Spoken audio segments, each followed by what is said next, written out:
ये बहनें कितनी प्यारी होती हैं। छोटी सी बहन की दिल छू लेने वाली कहानी। छोटी मनु ने गुल्लक से सब सिक्के निकाल लिए और उनको बटोर कर जेब में रख लिया। घर से निकल पड़ी। पास में ही एक केमिस्ट की दुकान थी। उसके जीने वह धीरे धीरे चढ़ गई।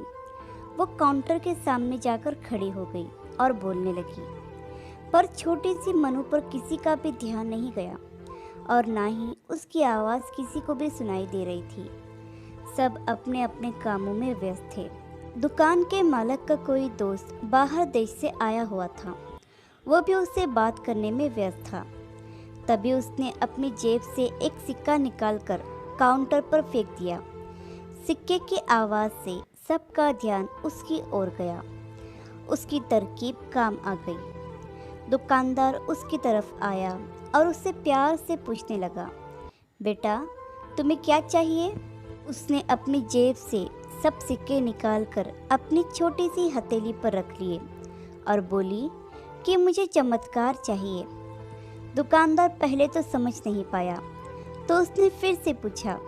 वो बच्ची फिर से बोली कि मुझे चमत्कार चाहिए।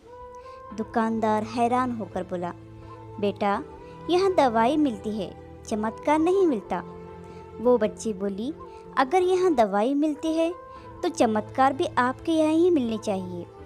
दुकानदार बोला, बेटा लेकिन आपसे यह किसने कहा कि यहाँ चमत्कार मिलते हैं? अब उस बच्ची ने विस्तार से बताना शुरू किया। अपनी तोतली जुबान से वह बच्ची बोली, मेरे भैया के सर में ट्यूमर हो गया है।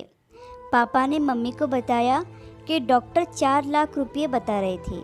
अगर समय पर इलाज ना हुआ तो कोई चमत्कार ही उसे बचा सकता है और कोई संभावना नहीं है। वो रोते हुए माँ से कह रहे थे, अपने पास कुछ बेचने को भी नहीं है, ना कोई ज़मीन, ना जायदाद, ना ही गहने। सब इलाज में पहले ही खर्च हो गए हैं।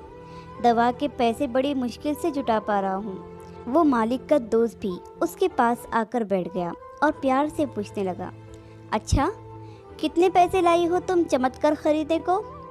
उसने अपनी मुट्ठी से सब रुपये निकालकर उसके हाथों में रख दिए।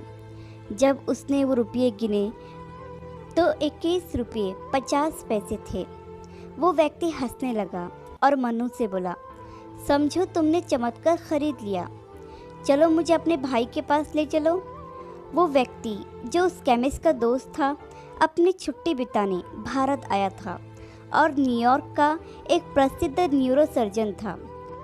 उसने उस बच्चे का इलाज 21 रुपये 50 पैसे में ही किया और वो बच्चा सही भी हो गया। आखिर ऊपर वाले ने मनु को चमत्कार बेच ही दिया। वो बच्ची बड़ी श्रद्धा से उसको खरीदने चली थी। वो उसको मिल ही गया। ईश्वर सबका पालनहार है। उनकी मदद ऐसे ही चमत्कार के रूप में मिलती है। बस आवश्यकता है तो सिर्फ सच्ची श्रद्धा की। आशा करती हूँ कि कहानी आपको पसंद आई होगी। इस पर आपकी क्या राय है हमें कमेंट करके ज़रूर बताइए। कहानी पसंद आई हो तो लाइक और शेयर करना बिल्कुल भी ना भूलिए। चैनल पर नए हो तो चैनल को सब्सक्राइब ज़रूर कीजिए। कहानी सुनने के लिए आपका बहुत बहुत धन्यवाद।